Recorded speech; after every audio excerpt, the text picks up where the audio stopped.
Hello friends, welcome to Yadna Investment Academy. Wish you all a very happy Diwali. आप सबको दीपावली की बहुत शुभकामनाएं। यज्ञा परिवार की तरफ से आप सभी के परिवार जन को भी बहुत बहुत शुभकामनाएं। दिवाली आपका ये त्यौहार और अगला संवत भगवान करे बहुत हेल्दी रहे, वेल्दी रहे, बहुत अच्छा रहे। यही कामना के साथ आज जो है हमारा जो स्टॉक नंबर 4 जो दिवाली पिक सीरीज में चल रहा है उसके बारे में बात करेंगे। स्टॉक का नाम है EIH लिमिटेड।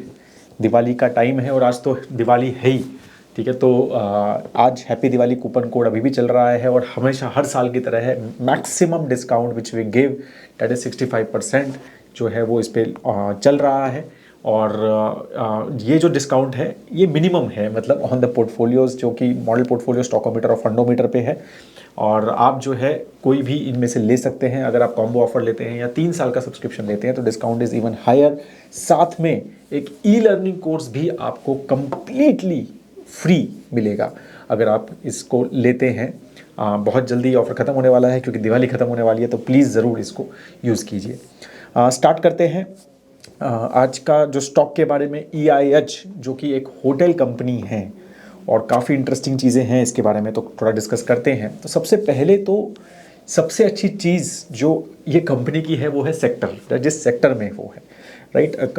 हॉस्पिटैलिटी सेक्टर जो माना जाता है या होटल इंडस्ट्री जो मानी जाती है वो बहुत ही ज़बरदस्त उसमें टेल विंड्स हैं। और ये शायद हम अपने आसपास भी देख रहे हैं। मैं बहुत सारे फाइनेंशियल प्लान्स बनाता हूँ, बहुत सारे डिस्कशंस हमारे क्लाइंट्स के साथ रहते हैं। तो वेकेशन एक गोल या वेकेशन एक एक्सपेंस एक बहुत नॉर्मल चीज़ है, राइट। और ऑफ कोर्स एक एस्पिरेशंस है सबको कि भाई एक अच्छे से अच्छे हम वेकेशन करें और एक रेगुलर वेकेशंस करें। और वो चीज़ हम ग्रोथ आसपास भी देख रहे हैं, अपनी जो भीड़ भी देख रहे हैं आप आजकल होटल्स में और अलग अलग अम्यूज़मेंट पार्क्स और इन सब जगहों पे। तो वही चीज़ जो है इंडस्ट्री ग्रोथ में भी नज़र आ रही है। तो ये जो एक रिपोर्ट मिली मुझे, तो उसमें ये था कि भाई 2015 से 2023 के बीच में जो ओवरऑल हॉस्पिटैलिटी इंडस्ट्री है, राइट, उसमें ऑलमोस्ट 6.4% का ग्रोथ आया था ऑल इंडिया में, राइट। और जो टॉप 8 सिटीज़ हैं उसमें तो सिर्फ 3.5% था, ठीक है। और बाकी जो जैसे गोवा है, उत्तराखंड है, राजस्थान है, केरला है, हिमाचल है, ये जो मेन ज़्यादा जहाँ पर लोग टूरिस्ट विजिट करते हैं उसमें 6% का डिमांड ग्रोथ था, राइट। लेकिन अब जो है ये एक्सपेक्टेड है कि नेक्स्ट 3 ईयर्स में 2024 से 27 में 3 ईयर्स में ये जो ग्रोथ है जो 6.4 था अब 10.6% का कैगर ग्रोथ एक्सपेक्टेड है सेक्टर में, ठीक है, ऑल इंडिया लेवल पे। और यही चीज़ अगर हम ये सब सेक्टर्स में गोवा, उत्तराखंड, राजस्थान, केरला में मान करें तो ये 13.3% तक का ग्रोथ एक्सपेक्टेड है कैगर रिटर्न्स में। तो आप ये देखो कि 10-11% तो मार्केट ही ग्रोथ की एक्सपेक्टेशन है नेक्स्ट 3 साल में, राइट। और अच्छा खासा ग्रो हुआ भी है मार्केट लास्ट, अगर हम 1-2 साल में देखें तो स्पेशली आफ्टर कोविड। तो there is a huge demand growth. And what is it, क्यों है ये टेल विंड्स? देख, तो एयरपोर्ट्स बहुत बढ़ गए हैं, राइट। अभी जो एक्सपेक्टेड है कि भाई नेक्स्ट 6-7 साल में almost 70 to 100 new airports will come up.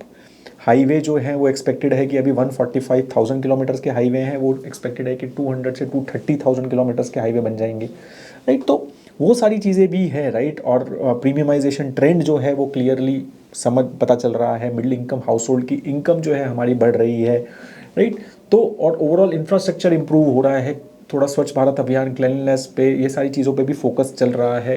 India का जो रेपुटेशन है ट्राई कर रही है गवर्नमेंट की ग्लोबली भी बढ़े, तो ग्लोबल टूरिस्ट का भी आगमन जो है एक्सपेक्टेड है कि थोड़ा और बढ़े। तो ये सारी टेलविंड्स जो हैं ये हॉस्पिटैलिटी सेक्टर में है। और हॉस्पिटैलिटी सेक्टर एनीवेज एक इंपॉर्टेंट सेक्टर मानती है गवर्नमेंट भी, बिकॉज ये एक बहुत ज़्यादा जॉब ओरिएंटेड सेक्टर है, इसमें बहुत सारे लोगों को जॉब मिलता है, राइट। तो मतलब सबसे एक छोटे से छोटा आप अगर मान के चलेंगे किसी टूरिस्ट डेस्टिनेशन में एक गाइड से लेके या फिर एक छोटे से छोटा वहाँ पर सफाई कर्मचारी से लेके आप एक होटल इंडस्ट्री तक, होटल सेक्टर में जो एक मैनेजर तक, बहुत सारे लोगों को इस हॉस्पिटैलिटी सेक्टर में जॉब मिलता है। तो इसलिए गवर्नमेंट का भी, मतलब टूरिज्म डिपार्टमेंट भी सेपरेटली है गवर्नमेंट, तो गवर्नमेंट का भी बहुत फोकस रहता है इस सेक्टर को डेवलप करने के लिए, ठीक है। और इंफ्रास्ट्रक्चर, तो ये सारी चीज़ें एक अच्छा खासा बूस्ट कर रहा है, not from local but even from the global perspective कि थिंग्स आर चेंजिंग, ठीक है। तो एक सेक्टर में बहुत ज़बरदस्त ग्रोथ है और टेलविंड्स हैं, तो वो बहुत बड़ा पॉजिटिव है इस कंपनी के लिए। सेकेंड, ये कंपनी जो है बहुत प्रीमियम सेगमेंट कंपनी है, मतलब EIH मतलब ओबरॉय होटल्स। तो मतलब इनका कोई भी सस्ता होटल बेसिकली इनके पास है ही नहीं। ये बहुत लग्जरी अपस्केल और मतलब हैवी लग्जरी होटल्स में ही है। जो ओबराय ब्रांड है इनका वो एकदम प्योर फुल लग्जरी होटल्स हैं। फिर अपस्केल होटल जो है इसके ट्राइडेंट ब्रांड के नाम से, और इनके मेडन होटल्स हैं जो थोड़ा अगेन लग्जरी में ही है, राइट, वो भी एक लग्जरी होटल्स हैं। तो इस तरह से जो है इनके ये डिफरेंट होटल्स हैं, और ये सभी सिर्फ और सिर्फ प्योरली नॉट लाइक, अब जैसे हम बात करते हैं ताज होटल्स की या फिर इंडियन होटल जो कंपनी लिस्टेड है उसमें, मतलब उनके जिंजर होटल भी हैं, उनके थोड़े से एक मिड सेगमेंट होटल्स भी they are focusing a lot on, but these guys Lemon Tree is also purely mid segment. तो बाकी सब है जिनके मिड सेगमेंट में भी है और प्रीमियम भी है, मिक्स भी है, बट ये जो है ये प्योर प्रीमियम सेगमेंट में है, तो इसलिए मार्जिन थोड़े से बेटर हो जाते हैं, और एक प्रीमियमाइजेशन ट्रेंड में इनको अच्छी और बेनिफिट मिल जाता है। ठीक है, और फिर ग्लोबल टूरिस्ट अराइवल्स वगैरह में भी इनको और बेनिफिट मिल जाता है भाई, जैसे G20 समिट्स, इस तरह की जो भी समिट होती हैं तो वो भी इनको बेनिफिट मिलता है। तो इसीलिए तो इनका जो ग्रोथ है मेरे को लगता है कि वो थोड़े बाकी सेगमेंट से थोड़ा सा और बेटर है with good margin as well, right. फिर इनके अदर हॉस्पिटैलिटी ब्रांड्स भी हैं, ओबरॉय एविएशन है, राइट। तो इनके कॉर्पोरेट एयर चार्टर्स वगैरह भी ये बुक करते हैं, ठीक है। और इनका ओबरॉय कॉन्कॉर्ड डील जेलेंस, राइट, कार इवेंट्स वगैरह, ये क्लासिक कार इवेंट्स क्रिएट मतलब करते हैं। इनने रेस्टोरेंट भी खोला है वर्ड ड्राइव BKC में, राइट, जो जियो वर्ड ड्राइव है, तो वहाँ पर MADO और काउ काउ करके इन्होंने रेस्टोरेंट्स भी स्टार्ट किए हैं अपने सेपरेटली। फिर एविस जो काफ़ी बड़ी कार रेंटल कंपनी है यूरोप में, ठीक है, तो उसमें भी उन्होंने JV किया है इनके साथ, ठीक है, तो airport to hotel car service के लिए। तो इसीलिए काफ़ी सारी चीज़ें और भी साथ साथ चीज़ें क्रिएट करने की कोशिश कर रही हैं अपार्ट फ्रॉम द होटल्स। और ब्रांड बड़ा है ही, ओबरॉय ब्रांड तो सबको पता ही है। Oberoi hotels are like premium hotels, 5 star hotels जो बात होती है, राइट। तो अब जो है ये जिनके अगर हम ओन्ड होटल्स की बात करें, जो ओबरॉय होटल्स की, राइट, और जो कि बाकी जो होटल्स हैं, तो अगर हम देखें तो इनके consistently revenue per available room जो है वो कंसिस्टेंटली इनका बढ़ा है, राइट। कोविड में बहुत गिर गया था, right, but consistently it is now almost 17,000 rupees revenue per available room. मतलब जो रूम इन्होंने दिया है वो 17 हज़ार रुपये में एक एक रूम इनका मिलता है इनको 1 नाइट के लिए, ठीक है। तो it has been a very very strong growth. और ये जो ट्रेंड अगर हम प्री कोविड पहले देखें तो वो कुछ 7-8 हज़ार, 7 से 10 हज़ार रुपये के बीच में था, जो कि अब 16-17 हज़ार रुपये। तो वहाँ पर ही इतना ज़बरदस्त ग्रोथ है कि प्रीमियमाइजेशन इन्होंने इतना ज़्यादा क्रिएट कर दिया है, और एक इतना खासा इन्फ्लेशन बैक्ड ग्रोथ है, राइट, कि 10 हज़ार रुपये का रूम अब 17 हज़ार रुपये का एवरेज रूम है। तो वहीं पर 70% का ग्रोथ है। अब देखो आप, बाकी नंबर ऑफ रूम्स बढ़ रहे हैं, वॉल्यूम बढ़ रहा है, वो अलग चीज़ है, ठीक है। तो अगर हम ऑपरेशनल रेशियोज़ के बारे में बात करें तो एवरेज रूम रेवेन्यू, मतलब total number of revenue divided by total number of rooms, right, अगर हम उसकी जो बात करें, राइट, तो वो चीज़ ऑलमोस्ट 20,000 19,000 रुपये के आसपास का इनका Q3 Q4 में रहा है, जो कि मोर टूरिस्टी टाइम रहता है। Q3 Q4 जो है नवंबर दिसंबर जनवरी फरवरी, तो ये जो है मोर टूरिस्ट, सर्दियाँ में जो है टूरिज़्म ज़्यादा रहता है इंडिया में, राइट। तो वो उसमें इनका एवरेज रेवेन्यू ज़्यादा रहता है। Similarly revenue per available room also is like that. Per available room मतलब जो एक्चुअल में रेंट, मतलब multiply by occupancy rate, average revenue room पर revenue multiply by occupancy rate जो है वो रेवेन्यू पर अवेलेबल रूम में रहता है, राइट। तो अभी भी जैसे Q1 FY25 में जो रिजल्ट आया उसमें 11,000 रुपये के आसपास का रेवेन्यू पर अवेलेबल रूम था, और एवरेज रेवेन्यू रूम रेवेन्यू जो है वो 14,000 रुपये का था। तो एक कंसिस्टेंटली 14 से 17,000 रुपये का इनका रूम है, राइट, एवरेज।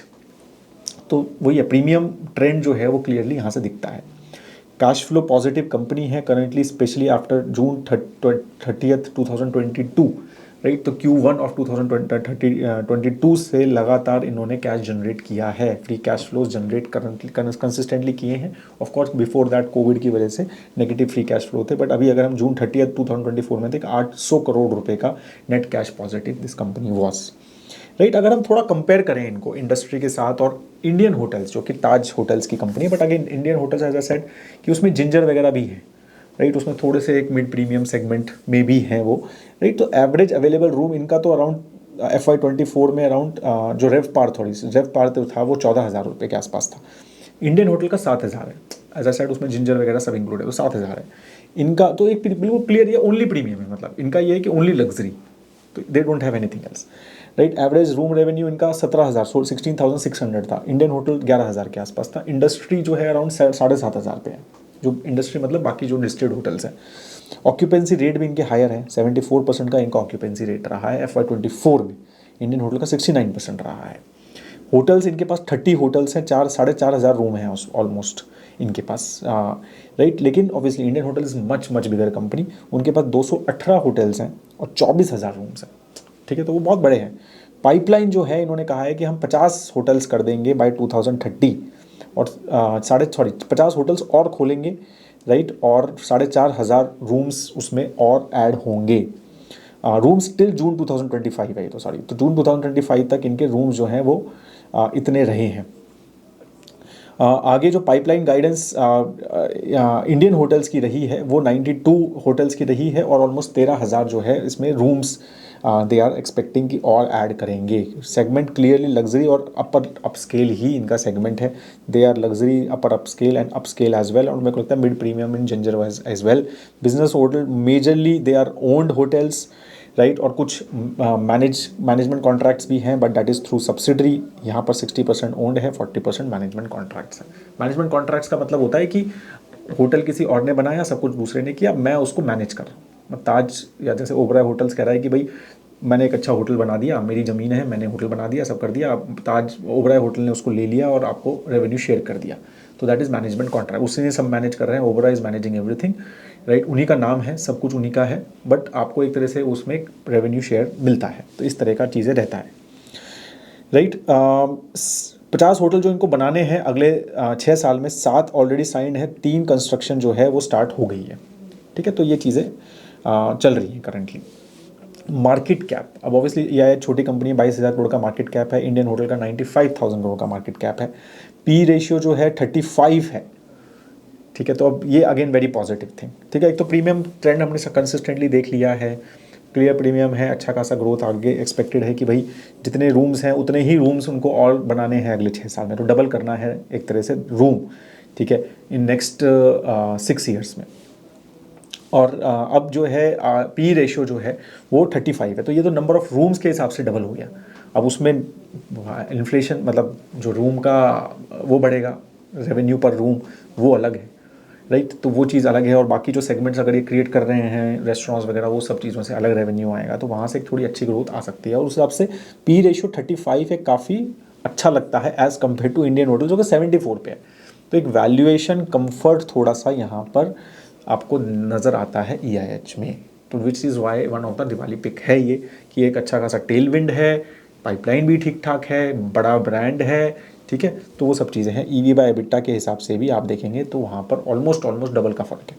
ROCE बेटर है, ROE बेटर है, राइट, ROC जो है FY24 FY23 के हिसाब से they have improved a lot. Indian Hotel से बेटर ROCE है कंपनी का। डेट, जीरो डेट है कंपनी, ये भी ऑलमोस्ट जीरो डेट है, तो that is also very positive.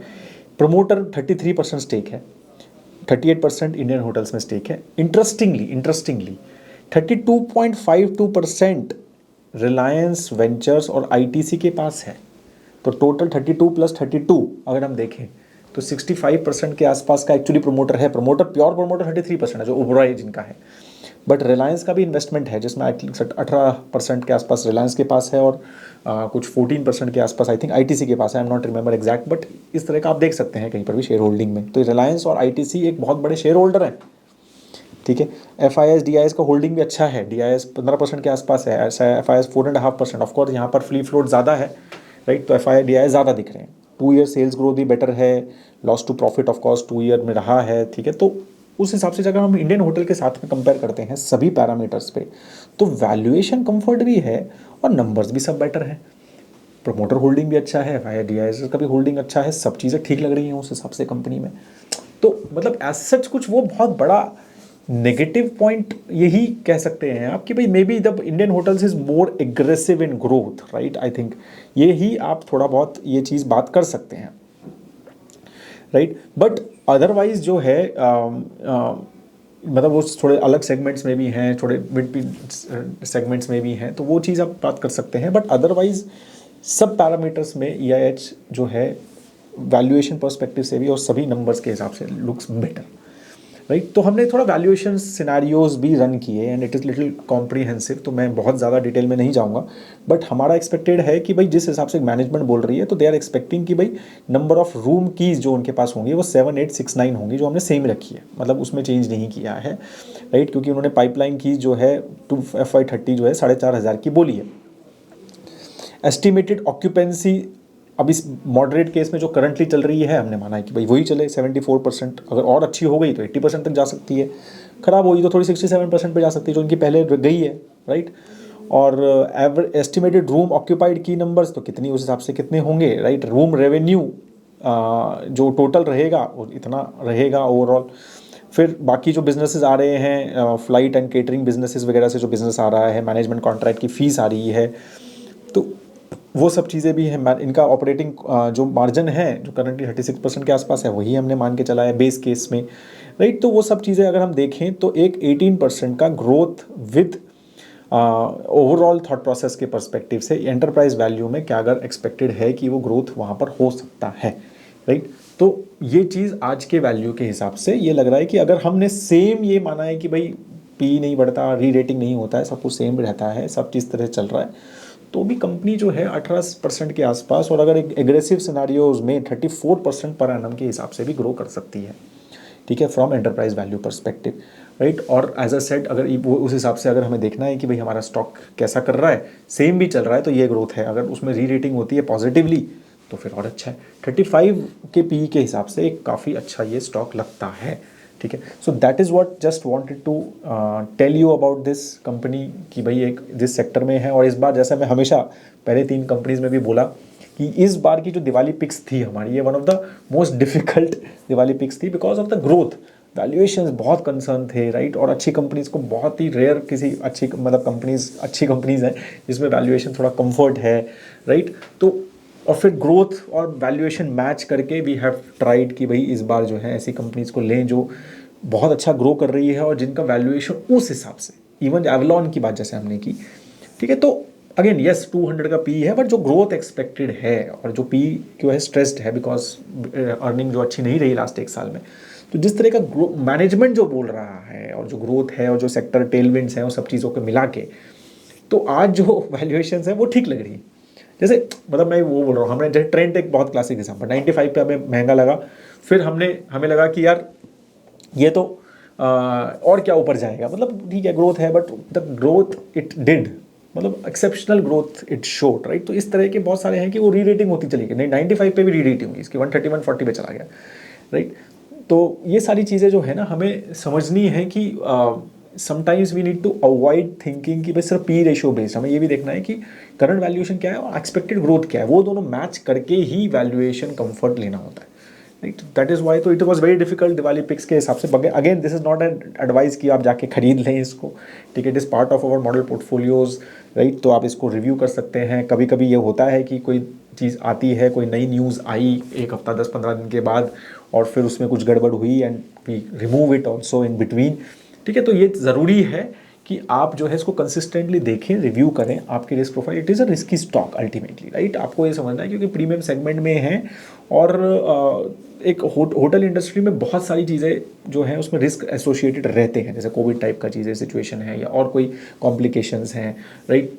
मतलब अलग अलग टाइप के प्रॉब्लम्स जो हैं जियोपॉलिटिकल भी आ सकते हैं, तो वो बहुत सारे कॉम्प्लिकेशंस अलग तरह के रहते हैं और ये बहुत ही कैपिटल इंटेंसिव इंडस्ट्री होती है, राइट। और बहुत ही ज़्यादा ऑपरेशनल मैनेजमेंट वाली इंडस्ट्री होती है, तो वो सब रिस्क एसोसिएटेड आपको समझने हैं कि सेक्टर में हमेशा रहते हैं, ठीक है। तो वो सब देख के और ये चीज़ देख के ही अपना कॉल लीजिए। ये एक लॉन्ग टर्म कॉल है, ये 1 साल की या नेक्स्ट दिवाली तक की कॉल नहीं है, ये एक लॉन्ग टर्म डिस्कशंस करते हैं हम इसमें, और कोई इसमें टारगेट नंबर्स नहीं है, कुछ नहीं है। It is just to tell you कि what are the key positives and negatives of various good companies which are part of our model portfolios as well.